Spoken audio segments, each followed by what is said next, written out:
જય શ્રી કૃષ્ણ મિત્રો, આજે આપણે આ વિડીયોમાં સાંભળવાના છીએ શ્રીમદ ભગવદ્ ગીતાના અધ્યાય 5નું સંપૂર્ણ વર્ણન, જેને આ પુરુષોત્તમ માસમાં સાંભળવાથી પ્રભુની કૃપા પ્રાપ્ત થાય છે, જીવન મરણના બંધનમાંથી મુક્તિ મળી જાય છે અને પિતૃકૃપા પ્રાપ્ત થાય છે.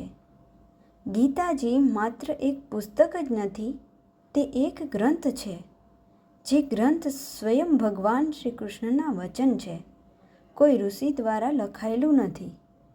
ભગવાને જે અર્જુનને કહ્યું એ આપણે સૌને લાગુ પડે છે.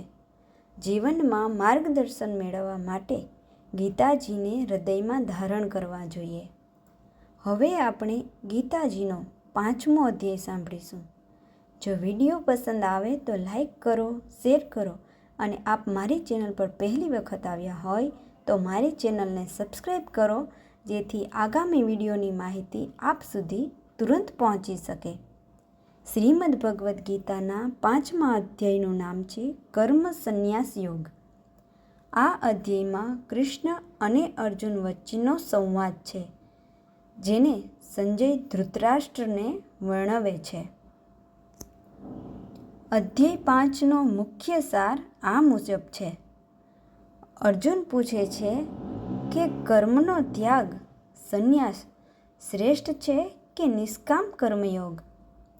શ્રી કૃષ્ણ સમજાવે છે કે બંને મુક્તિ તરફ લઈ જાય છે, પરંતુ નિષ્કામ ભાવથી કર્મ કરવું વધુ સરળ અને ઉત્તમ માર્ગ છે. જે મનુષ્ય ફળની આશા છોડીને પોતાના કર્તવ્ય કર્મ કરે છે, તે બંધનમાંથી મુક્ત થાય છે. સાચો સંન્યાસી એ છે જે દ્વેષ અને આસક્તિ છોડે છે. જ્ઞાનયોગી અને કર્મયોગી અંતે એક જ પરમ તત્વને પ્રાપ્ત કરે છે. મનને જીતનાર વ્યક્તિ શાંતિ અને આનંદ મેળવે છે. ભગવાન કહે છે કે આત્મજ્ઞાનથી માણસ સમદ્રષ્ટિ પામે છે.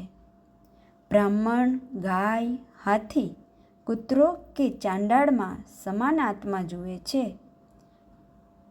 પ્રખ્યાત શ્લોકોમાંથી એક, જે આપણે 5મા અધ્યાયમાં જોઈશું. યોગયુક્તો વિશુદ્ધાત્મા વિજિતાત્મા જિતેન્દ્રિયઃ સર્વભૂતાત્મભૂતાત્મા કુર્વન્નપી ન લિપ્યતે. અર્થાત યોગમાં સ્થિર શુદ્ધ મનવાળો, ઇન્દ્રિયોને જીતનાર મનુષ્ય સર્વમાં આત્માને જુએ છે અને કર્મ કરતા હોવા છતાં બંધાતો નથી. અને સમદ્રષ્ટિ વિશે, વિદ્યા વિનય સંપન્ને બ્રાહ્મણે ગવિહસિની સુનિચૈવ સ્વપાકે ચ પંડિતાઃ સમદર્શિનઃ. અર્થાત જ્ઞાની મનુષ્ય બ્રાહ્મણ, ગાય, હાથી, કૂતરો અને ચાંડાળમાં સમાન આત્મતત્વને જુએ છે. આ આખો સંવાદ સંજય દ્વારા રાજા ધૃતરાષ્ટ્રને વર્ણવવામાં આવે છે, કારણ કે સંજયને દિવ્ય દ્રષ્ટિ પ્રાપ્ત હતી. શ્રીમદ ભગવદ્ ગીતાના અધ્યાય 5 કર્મ સંન્યાસ યોગનું મહાત્મ્ય અનેક ગ્રંથોમાં વર્ણવાયું છે. ગીતા મહાત્મ્ય અનુસાર આ અધ્યાયના પાઠ, શ્રવણ અને મનનથી પાપોનો નાશ થાય છે અને મનુષ્યને શાંતિ તથા મોક્ષનો માર્ગ મળે છે. એક લોકપ્રિય મહાત્મ્ય કથા આ રીતે કહેવાય છે. એક સમયે એક બ્રાહ્મણ હતો, જે બહારથી ધાર્મિક હતો, પરંતુ અંદરથી અહંકાર અને આસક્તિથી ભરેલો હતો. જીવનભર તેણે અનેક કર્મ કર્યા, પણ મનમાં શાંતિ ન હતી. એક દિવસ તેણે એક સંત પાસેથી ભગવદ્ ગીતાના 5મા અધ્યાયનું મહાત્મ્ય સાંભળ્યું. અંતે સંતે સમજાવ્યું કે કર્મ છોડવાથી નહીં, પરંતુ કર્મના ફળનો ત્યાગ કરીને કર્તવ્ય નિભાવવાથી આત્મ શાંતિ મળે છે. બ્રાહ્મણે નિયમિત રીતે અધ્યાય 5નો પાઠ શરૂ કર્યો. ધીમે ધીમે તેનું મન શુદ્ધ બન્યું, ક્રોધ અને અહંકાર ઓછા થયા અને તે સર્વ જીવમાં ભગવાનને જોવા લાગ્યો. અંતે તેને આંતરિક શાંતિ અને ભક્તિ પ્રાપ્ત થઈ. આ કથાનો સાર એવો છે કે સાચો સંન્યાસ મનનો છે, માત્ર વસ્ત્રોનો નહીં.